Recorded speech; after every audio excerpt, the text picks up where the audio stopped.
Final play, and after not having scored the whole game, how much confidence did you have you could make that shot? Well, the play again wasn't for me really. It was for Justin to get a lob to tie the game up, hopefully send it into overtime. But I crossed from one side of the court to the other. My man must have gotten caught in trash, and I ended up being open, and Javier found me in the corner. The coaches had faith in me, and they think I'm one of the best shooters on the team. So the coaches, again, told me all the time, hey, your shot's coming, and it did, and it ended up being the final shot of the game. Have you ever hit a game-winning shot like that before? I have, one time in high school, my senior year, against my rival high school, but this one definitely trumps that. What do you think it means for your team coming in here, obviously winning over the defending national champs, obviously legitimizes you guys right now? What do you think it means for the program? I mean, it's huge. It is. But coming into the game, we definitely thought we had an opportunity to win this game. Our whole team has a lot of experience, and we had faith that we could get it done, and we did. We buckled down on defense, and it turned out to be a great win for the program. What do you think you did defensively to hold them as much as you did, especially Boatwright going scoreless in the first half? Yeah, that was our plan, was to contain Boatwright, don't let him penetrate, hard hedge him on screens. Don't let them get open looks or even open looks to pass the ball in the paint. And we did a really well job of that, and our post hedged really well. And our guards buckled down and played really tough defense, as well as our wings and everybody. It was a great team win.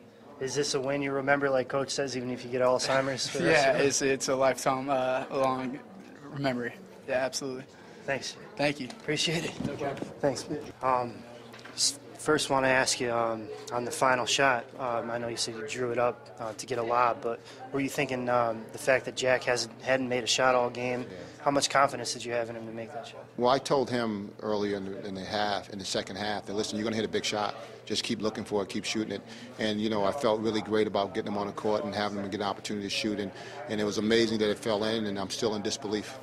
Do you think this is the biggest win in program history? Well, yeah, you know, we've had some great wins. We beat Clemson, we beat Rutgers, but in terms of a national championship, how can you compare that? I mean, that's unbelievable.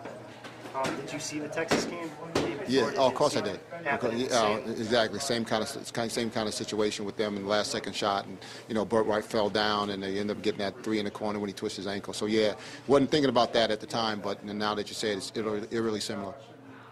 Now, as far as what you're looking for defensively from your team, how are you able to hold them, and especially Boatwright in the first half when scoreless? How are you able to do that? Well, I'm sure he's still a little banged up with his ankle. I don't know that he's 100%, which is helpful for us. And, you know, we're not 100% either, but that's the way the basketball game rolls sometimes. But our guys did a good job at helping and rotating. In the second half, we didn't do a good job as getting Bremer's body, and he got away with a couple of dunks. But we did a good job at getting through the ball screens and hard hedging, and that really slowed him a little bit.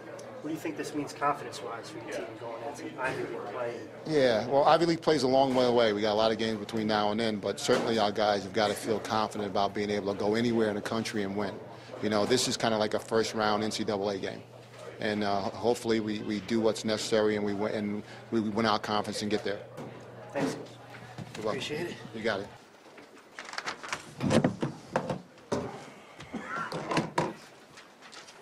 Just another miscommunication in the corner.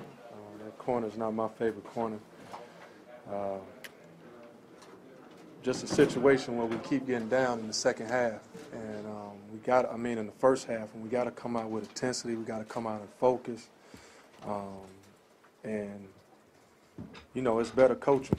You know, I got to do a better job finding the right combinations that can come out there and play and do what we expect and play UConn basketball. We got to find some toughness in that locker room somewhere, because I'm not a loser, and the guys in there in that locker room are not losers. And you know, we at the bottom right now. We at the bottom right now, but it's either two things: we stick together as a group and fight and try to go win Coppin State, or you know, we point the finger and make excuses and separate. And, you know, when I come back to practice, I'm going to find the guys that's going to stay in the middle of the ring with myself and my coaching staff and this great university. And, you know, it's embarrassment. You know, and Yale played good. Yale is a good team. They're a veteran team. You know, we played good defense on them. But, you know, when you get out rebounded by 11 and, you know, you shoot the ball like we shot in the first half, and, you know, that's a bad combination. And that's the one thing I was really hanging my hat on is our rebounding, and it just let us down. I never seen it before in my life, one offensive rebound in a game. Just never seen that ever coaching, and I just got to do a better job finding guys that's going to be tough, that's going to fight, and play, you know, for each other. I think we got a lot of, you know, individuals right now, and, you know, we got to understand we have to fight for each other, and we got to play together. And, you know, I'll find those guys. I've been down before. I know how to fight my way out. I know how to find the right guys to fight their way out, and we will do that. We'll play better. You know, I liked our defense. It kept us in the game, but, you know, when you get down 13 points and 11 points, you got to play a perfect game. And once again, you know, we miss a free throw at the end, and, you know, they get a three-pointer, and, you know, it's just a lack of communication again. I mean, everybody see the play. It's just a lack of communication. That comes down on me. I know I'm not playing, but, you know, I just got to do a better job in them last situations, finding the guys that's going to communicate and follow the game plan. Any questions? Coach, your front court's getting about 15 and 11 a game. Brian, Nolan, Facey. Is that who you thought those guys would be? Are you making more production out of your front court? Talk a little bit about those guys. You know, I expect more than one offensive rebound. So, you know, the numbers is the numbers, but you have one offensive rebound and, you know, get out-rebounded by 11. That's not no good. And you can have all the points and all that stuff, but we got to get tougher as a group. And I just don't see it from my front court. I don't see it from my back court. And toughness is not just going to hit somebody. Toughness is being mentally tough. And we have to do that. We got to get stops, and I think we got stops. But then at the end of the game, you got to communicate. You got to be mentally strong to communicate and do those different things. And, you know, as a team right now, we're not doing it. You know, we're just not doing it. Ryan took just 9 shots today. Was his ankle a factor? I don't think so. You know, Ryan got to do a better job, you know, with the 4 turnovers, you know, and they were just careless turnovers, you know, but I applaud his effort out there because a lot of people sitting on that bench and, you know, hurt and, you know, and I know his ankle hurts and he got up there and played. So, you know, I got to applaud that. But, you know, as a team, we got to shoot better. You know, you got to make and take wide open shots. You got to be confident. But, you know, my captain is there, and, you know, we're going to go with him. He still stuck his nose in and got, you know, 4 good rebounds. But, you know, you can't just have those 4 turnovers. And, you know, they're not even ball pressuring us. You know, we got 13 just careless turnovers, and we got to do a better job in that area. Is it a matter of getting better shots too at times, Kevin, as far as scoring more points, just getting better shots? Yeah, it's getting better shots. It's getting out on the break. You know, it's definitely, you know, moving the basketball, understanding situations, you know, who's open.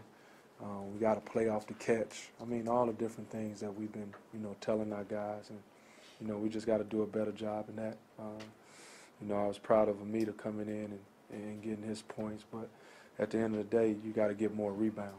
You know, you get 4 rebounds. He plays 35 minutes. You get 3 rebounds. Kenton plays 25 minutes.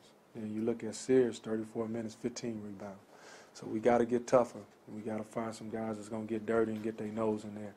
And that's the job of a coach. And like I say, we at the bottom right now.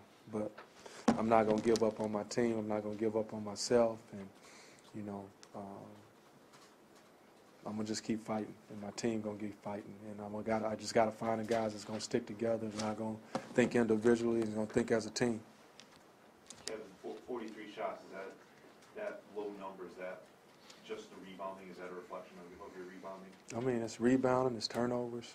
I mean, you know, you have 13 turnovers, and you give 13 offensive rebounds. You give 1 offensive rebound. I mean, you get 10, 11 offensive rebounds. You're putting those balls back up, hopefully. So, You know, it's a combination of a lot of things, and that's the most important thing. You know, they get 13 offensive rebounds, and they out-rebound us by 11. Did Rodney re-injure himself tonight, or was this kind of ineffectiveness? I mean, it just, you know, he was limping around, and, I just didn't think he was effective, and, just give it a chance to heal. But, I just thought our energy picked up in the second half, and I was going with the guys that was playing hard. Not saying Rodney wasn't playing hard, but that group in there, Sam starting, and then T. Sam's coming in and got us back in the game. So.